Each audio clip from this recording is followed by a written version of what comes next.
am very happy to have on the Goldstein on Gelt show Pulitzer Prize winning #1 New York Times best-selling author Michael Moss, who wrote a book which I think has disturbed a lot of people. The book is called Salt, Sugar, and Fat. Michael, a real pleasure to have you. Doug, great to talk to you. So I have to share with you the reason, of course, that book has really affected my life is because my wife read it and now doesn't want to eat any salt, sugar, or fat. How did you get involved in this? You know, I was actually, believe it or not, writing about jihadi militants in the Middle East when a colleague of mine got kidnapped by the Taliban. We decided it really should do something safer. I came home, and I mentioned that just because immediately I was sort of thrown into another kind of war, which is in many ways, you know, is as complicated and as significant as those other wars. And that, of course, was food, and this $1 trillion processed food industry that by many viewpoints is badly out of sync with what America and the world needs in terms of health and nutrition.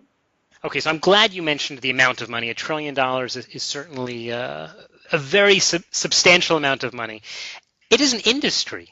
Any industry, their goal is to become as profitable as possible. Do you really think that the food industry has an obligation to the health regarding public health?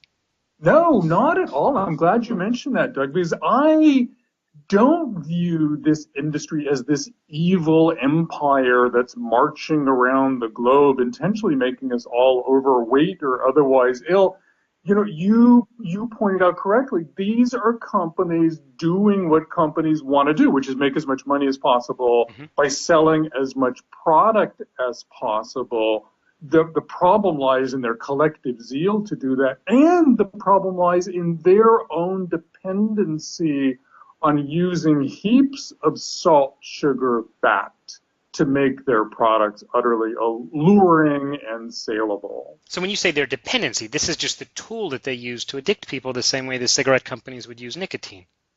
You know, I as an investing reporter, I'm trained to follow the money, but I have to tell you, the research and reporting for this book was like being inside a detective story, in part because of the lingo, the language that they use in talking to each other when they think that no one else is listening.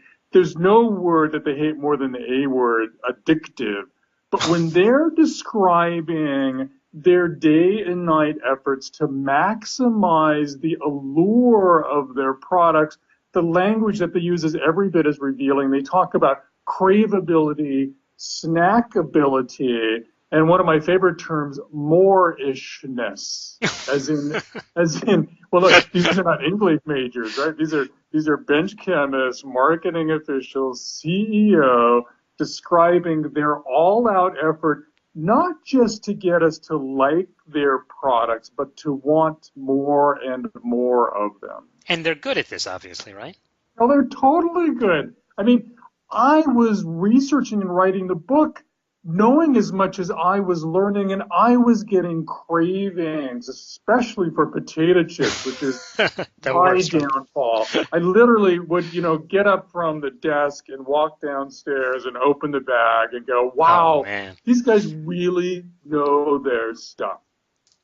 Right. Even once you still can't stop yourself. Although I must say, it doesn't seem to have had too bad an effect on you unless you have a great Photoshopper, because your photos look good, and it doesn't look like you've eaten too many potato chips along the way.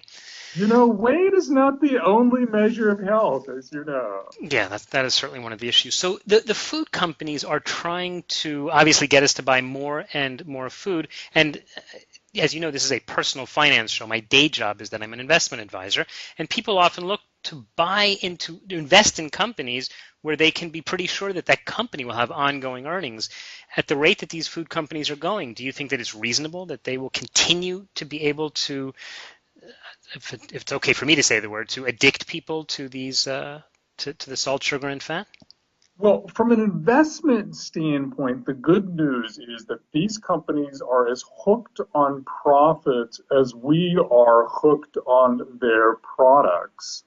And there are some people who actually date the problem, if you will, back to the early 80s with the high-flying tech stocks. That's when you saw Wall Street starting to put pressure performance pressure on blue chip companies, including the food industry. And that's when you started to see CEOs of the food giants start thinking about their market share, their stock price, not on an annual basis or quarterly or even monthly, but on a weekly, daily basis. There's one company that even put a ticker tape in the lobby of its headquarters so every employee could see the latest stock prices they're coming in to go to work. Wow, wow. So you're just saying that the speed that people want the information is so fast, and that these companies are really trying to fit into that model, which is good for a shareholder, presumably.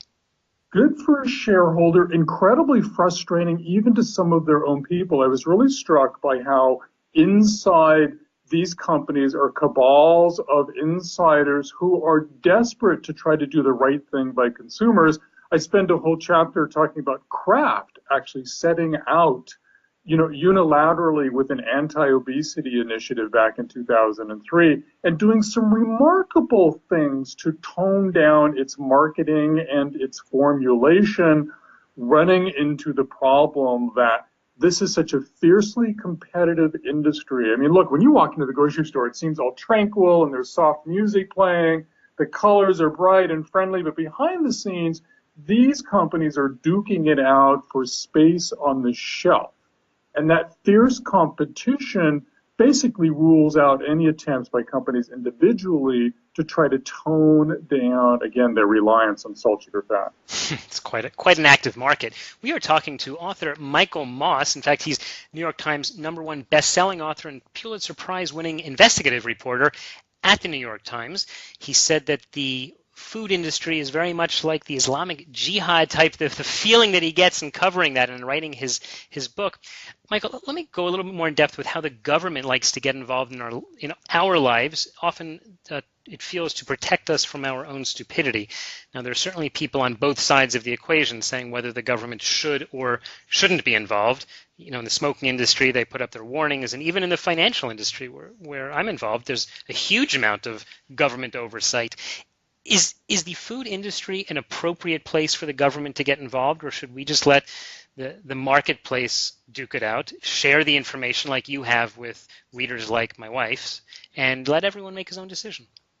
Well, the most recent case that came up, of course, was Mayor Bloomberg in New York City trying to limit the sale of the hugest size sodas in some venues and getting incredible pushback from the soda industry, which accused him of fostering a nanny state. You can try to be sympathetic with that, but in the absence of some government intervention, you're not left with a level playing field. You're left with the snack food companies and soda companies spending tens of millions of dollars to get kids to imprint brand-wise to their products. And that's a very powerful mechanism. So I think it's wrong to think that in the absence of government, you've got sort of just, as I say, a level playing field.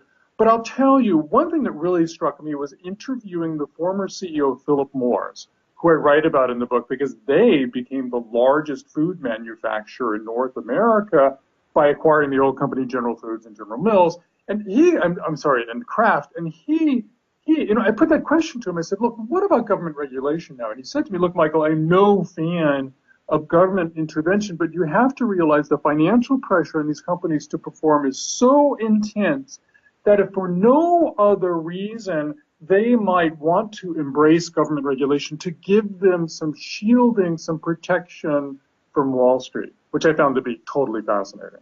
Was that a suggestion to have government intervention, or just to perhaps enforce transparency? In other words, if this information was on the packaging, right? These days, frankly, packaging is not that hard to read, I don't think.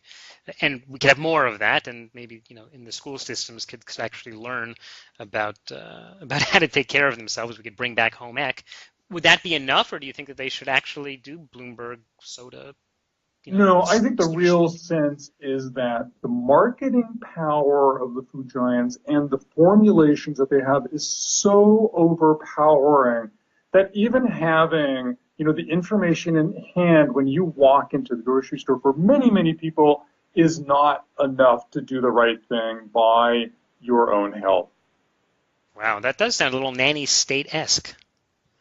Well, again, You just, and look, I mean, the positive side here is that I'm hoping two things that the book does. One is, serve as a wake up call to the industry, but also empowering the people, because information is power. Because look, I mean, ultimately we are the ones who decide what to buy and how much to eat.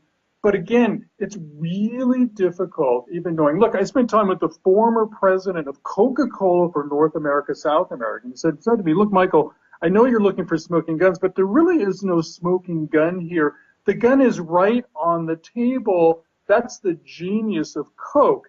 And what he was referring to is sort of the industry almost daring us to challenge the obvious, daring us to read the fine print on their labels and make the right decision because they know it's so difficult.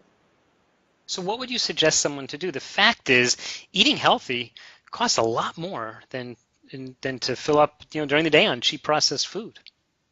And that's one of the areas that I think government could pay some attention to, because you're right.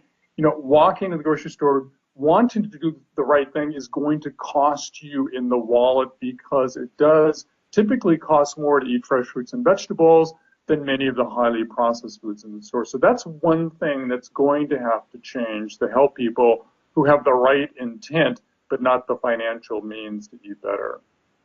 So now that you're an expert in all this, can you just tell us in the last minute, what does your shopping cart look like?